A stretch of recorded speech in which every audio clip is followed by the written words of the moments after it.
I Rajni can't believe this. क्या dirty picture दिखाई है ये हमारी गेंडू जनरेशन ने। Modi ji was so right, ये एक गेंडू जनरेशन है, गेंडू जनरेशन है ये गेंडू जनरेशन है। बताओ, आयरलैंड से 2-0 से हार गए, व्हाइट वॉश हो गए। गौतम गंभीर और श्रेयस अय्यर जी को आयरलैंड जैसी पावरफुल टीम से सीरीज हारने की लख लख बधाई। लास्ट टाइम की humiliation was so nice, they now did it twice. भाई what kind of Shreyas ji era is this भाई। ये भांग भरोसा दिखाने के लिए आपने सूर्या भाई की कप्तानी छीनी थी, उनको टीम से बाहर किया था। फिर से एक बार बोलूंगा, लौट आओ सूर्या भाई, अब मजाक नहीं रहा। तो बता लाडले, कैसा लग रहा मिनो से हार के? बहुत ज्यादा बुरा लग रहा है सूर्या भाई। मतलब एक मैच हारे तो हमने कहा कि चलो ठीक है यार, एक मैच हार गए, कौन सी बड़ी बात है। पर आप सीरीज हार गए, 2-0 से व्हाइट वॉश हो गए। Now this is too much. वो भी तब जब हमारी वर्ल्ड कप विनिंग ए टीम खेल रही थी और सामने आयरलैंड की बी टीम थी। भाई this is peak humiliation. This has to be called as the black day of Indian cricket. India have lost a T20 I series for the first time in 1050 days. They won 2 T20 world cups in between. हमारी पूरी blood line में हम वो पहली generation है जो Ireland के खिलाफ इंडिया को क्रिकेट में हारते हुए देख रहे हैं। All thanks to the incredible GG and Shreyas era. क्या गजब है। बहुत बुरे हैं भाई। नया कैप्टन हूं तो पुरानी सीरीज जीतने की आदत तो बदलनी पड़ेगी ना। भला था बुरा था जैसा भी था, पर मेरे सूर्या भाई की कप्तानी में बायलैटरल सीरीज जीतने की हमें ऐसी आदत पड़ गई थी कि साला याद भी नहीं था कि बायलैटरल सीरीज भी हारी जाती है। वो तो हमारे सरपंच साहब ने आके अंडर हिज ग्रेट लीडरशिप हमें ये बताया कि बायलैटरल सीरीज भी हारी जाती है। हम हार के दिखाएंगे आपको, वो भी अगेंस्ट आयरलैंड।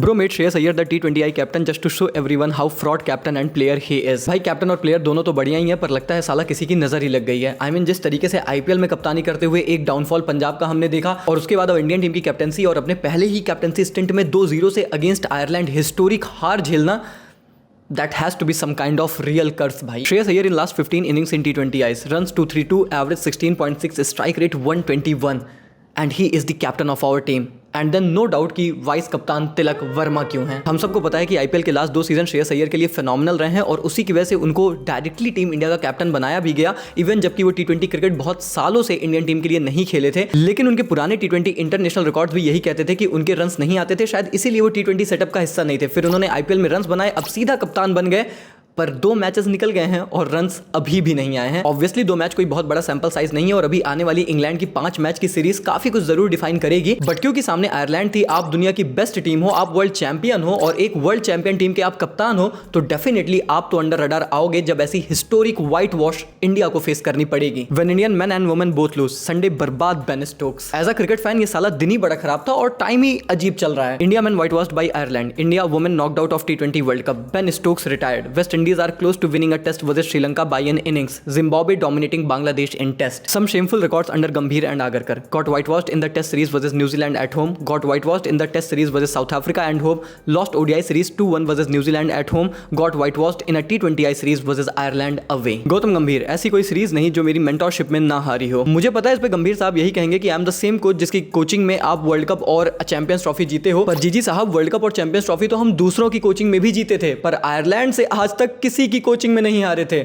ये कैसा हिस्टोरिक रिकॉर्ड बना रहे हो आप? विराट भाई भी अपने विजनरी आदमी हैं, वो चाहते तो आयरलैंड जाकर इंडिया वर्सेस आयरलैंड मैच भी देख सकते थे, पर उन्हें भी पता था कि जिस तरीके से ये साले खेल रहे हैं ना, ये दूसरा मैच भी हारेंगे। इससे अच्छा इंग्लैंड में बैठकर इंडिया वर्सेस ऑस्ट्रेलिया देख लेता हूं। अब कम से कम ऑस्ट्रेलिया से इंडिया वुमेन हारेगी तो उतनी बेइज्जती तो नहीं होगी ना जितना ये आयरलैंड से हार के कराने वाले हैं। Time to onboard some Aussie cricketers as well for 1-8। लोग सोच रहे थे विराट भाई दुकान बंद करके गए थे इंडिया वर्सेस ऑस्ट्रेलिया देखने। विराट भाई धंधे के साथ कोई कॉम्प्रोमाइज नहीं करते, वहां पर भी धंधा बढ़ाने गए थे। आयरलैंड वालों, आईपीएल में मिलो तब तुमको बताते हैं। बिल्कुल भाई, हम आईपीएल में ही लपेट सकते हैं, क्योंकि जहां थोड़ी गेंद इधर उधर हुई फिर से फट गए हमारे। बॉल आगे पीछे हुई, फट गए। पहले मैच में तो चलो हम कह सकते हैं मे बी थोड़े से रन्स ज्यादा थे, थोड़े से प्लेयर्स रस्टी रहे होंगे, थोड़ा सा ब्रेक के बाद आ रहे थे, तो दे वर जस्ट नॉट रेडी। पर भाई जब सीरीज ऑन द लाइन थी और इस मैच में तो गेंदबाजी अच्छी हुई थी, प्रिंस यादव ने आकर डेब्यू किया और परफॉर्मेंस भी डिलीवर की, जिसकी वजह से एक्चुअली में सिर्फ 150 रन ऑलमोस्ट चेस करने थे आपको।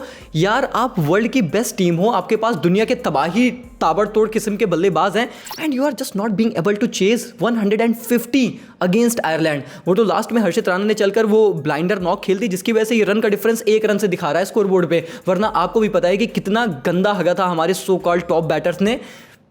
इट इज अनबिलीवेबल यार कि आप इतने ज्यादा फ्लैट ट्रैक बुली बन चुके हो कि आपको वही फ्लैट पिच रोड चाहिए आईपीएल वाली, उसी में भैया आपकी परफॉर्मेंस निकलती है, उसी में तुम लोग धुरंधर और महारथी हो। अगर थोड़ी सी गेंद इधर उधर हिली तो तुम्हारी मतलब क्या बोलूं भाई, वही बात है, फट के 4 हो जा रही है हर बार। और ये अब लगातार 2 मैच में हमने देखा, आप कंडीशंस को रिस्पेक्ट ही नहीं कर रहे, कंडीशंस को अडॉप्ट कर ही नहीं पा रहे हो। और दोनों ही मैच में इनफैक्ट देखा जाए तो टॉस जीतकर आपने चेस करने का फैसला किया। अरे पहली बैटिंग करते जब तुम्हें समझ में आ गया था कि भाई तुमसे नहीं बैटिंग हो रही है, तो पहली बैटिंग करके 250 बनाते, सामने वाली टीम को अंडर प्रेशर डालते। नहीं, आपको चेस करना है, आप सेफ साइड में जा रहे हो और चेस तो तुमसे 150 भी ना हो रहा। सो दिस इज एम्बैरसिंग यार। अगर आप सामने वाली टीम को अपनी बॉलिंग परफॉर्मेंस से 154 पर रोक दे रहे हो तो ये एक ऐसा टोटल होता है that should have been chased down irrespective of any condition. और जिस तरीके की बैटिंग यूनिट आपके पास है, आप एक्सपेक्ट करते हो कि एक इजी चेज होगा, कैसी भी कंडीशन हो, कैसी भी गेंदबाजी सामने वाली टीम की हो। 120 गेंदों पे 155 इन टी20 cricket should be chase down. तो अगर किसी को ब्लेम करना है इस मैच में तो हमारे बैटर्स को कीजिए कंप्लीटली, उनकी वजह से ये मैच हारे हैं।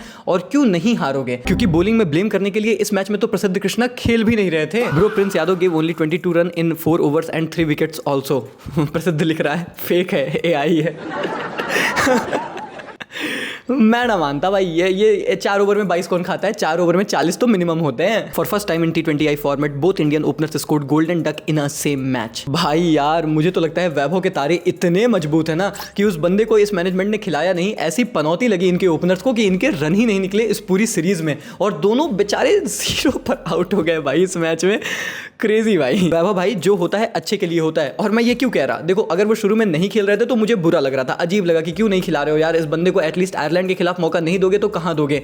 लेकिन आयरलैंड के खिलाफ जिन्हें मौका मिला वो जिस तरीके से फ्लॉप हुए हैं, मुझे लगता है अगर वैभव भाई की वैल्यू यहां पर थी लोगों के मन में तो अब वो यहां पहुंच गई है। अब और भी ज्यादा लोग डेस्परेट होंगे अगेंस्ट इंग्लैंड वैभव सूर्यवंशी को देखने के लिए। और इसीलिए सुनील गावस्कर सर ने कहा कि पहले मैच से अब इंग्लैंड के खिलाफ वैभव को खेलना चाहिए, भले इसके लिए अब आपको बैटिंग पोजीशन चेंज करनी पड़े। तो वो सारे बड़े बड़े सुपरस्टार्स और एक्सपर्ट्स जो अभी तक कह रहे थे कि आपको अपना विनिंग कॉम्बिनेशन नहीं छेड़ना चाहिए, 2 मैचेस बीते हैं और सब ये कह रहे हैं कि अब वैभव भाई को खेलना चाहिए। भाई 15 साल की उम्र में ये वैभव भाई इतने बड़े प्लेयर बन चुके हैं कि बिना खेले भी ये टीम के मिसिंग लिंक माने जा रहे हैं। आई मीन खेलना तो होता है ना किसी मिसिंग कड़ी के लिए। जलवा है हमारा। मुझे ना खिलाकर इंडिया जो T20I सीरीज जीती है उसकी हाइलाइट्स भेजना। और अगर आपके मन में अभी भी ये सवाल है कि अगर वैभव भाई खेलेंगे अगेंस्ट इंग्लैंड तो किसकी जगह खेलने चाहिए, मैं बताता हूं। 20 of 32, 3 of 7, 19 of 21, 55 of 46. These are his last 4 T20 scores and his team lost all and he will continue playing while at least a few hundred better players sit out. Vice captain star boy Tilak Verma in this series against mighty Ireland. 19 of 21, strike rate 90, 55 of 46, strike rate 119. वैसे तो सारे batters ने series में हगा ही है, पर तिलक भाई जिस level पर जाके हग रहे हैं ना वो भी अपने आप में एक हगने की नई लेवल है। आई मीन भाई अब बोलना पड़ेगा यार, what the hell is he even doing in this T20 setup. यार मुझे तो समझ में ही नहीं आता कि तिलक भाई ऐसी नॉक खेलकर आखिर कैसे गेट अवे हो जाते हैं और कोई उन्हें क्वेश्चन ही नहीं करता। मुझे याद है कि KL राहुल 1-2 इनिंग ऐसी खेल देता था, लोग लिटरली उस बंदे को कच्चा चबा जाते थे। और यहाँ तिलक भाई आए दिन भाई टेस्ट T20 नॉक खेलते रहते हैं and nobody is even questioning him. Why भाई ये पार्शियलिटी क्यों हो रही है? इसलिए क्योंकि एशिया कप फाइनल में भाई साहब ने एक क्लच नॉक खेल दी थी। अरे माना भाई वो नॉक क्लच थी, मैं उस चीज की रिस्पेक्ट करता हूं, पर उसी एक नॉक के भरोसे आप कब तक खिलाते रहोगे भाई? स्पेशली जब भाई साहब ये क्राइम्स लगातार कर रहे हैं। अब मुझे ये भी पता है कि अभी एक नॉक बीच में आएगी जो एकदम तूफानी आएगी और फिर आप लोग ये भी कहोगे कि देखो उत्कर्ष भाई आप कह रहे थे कि तिलक को ड्रॉप करो और देखो तिलक ने क्या तूफानी पारी खेली।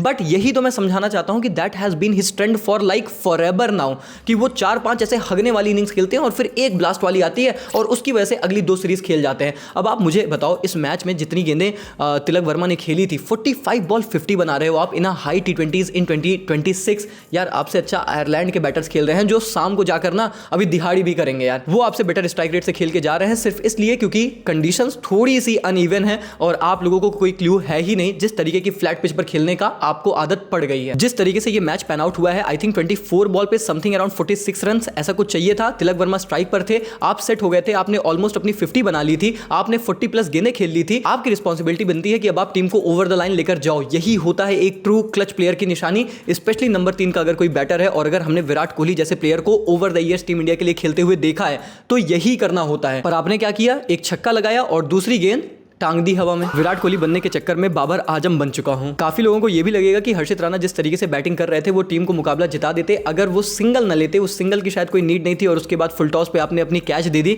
बट मैं कहता हूं कि हर्षित राणा से आप एक्सपेक्ट अगर कर रहे हो कि वो आपको बैटिंग से मैच जिता कर जाएंगे हर बार, वो भी इस तरीके की नॉक खेल के, तो भाई फिर आप अपने बैटर से क्या उम्मीद कर रहे हो? मतलब आप एक्चुअली में ना सही उम्मीद लगाए बैठे ही नहीं हो। और इसीलिए मैं कहता हूं कि अगर किसी को ये मैच जिताना था तो शायद वो तिलक वर्मा को ही था। जितनी गेंदें आपने खेली थी, जिस तरीके से आप सेट थे, it was your responsibility to win this game. और अगर किसी के पे ओनस जाएगा, एक बंदे को टारगेट नहीं कर रहा, सारे बैटर्स पे जाएगा, सबने हगा है, पर तिलक का ये मैच था जिताने का। रन्स भी उतने कोई ज्यादा नहीं थे, उनके रेंज वाले ही रन्स थे, लेकिन फिर भी मामला गड़बड़ हो गया। यही बात हमारे कप्तान श्रेयस अय्यर ने बोली भी और यही सच्चाई भी है। आयरलैंड ने अपने घर पर आकर हमें यह बताया कि भाई हम सिर्फ आपसे इसलिए नहीं खेलते हैं कि बस खेलना है और हमें हमारा रेवेन्यू बनाना है, बल्कि हम इसलिए भी खेलते हैं क्योंकि हम आपको हरा भी सकते हैं।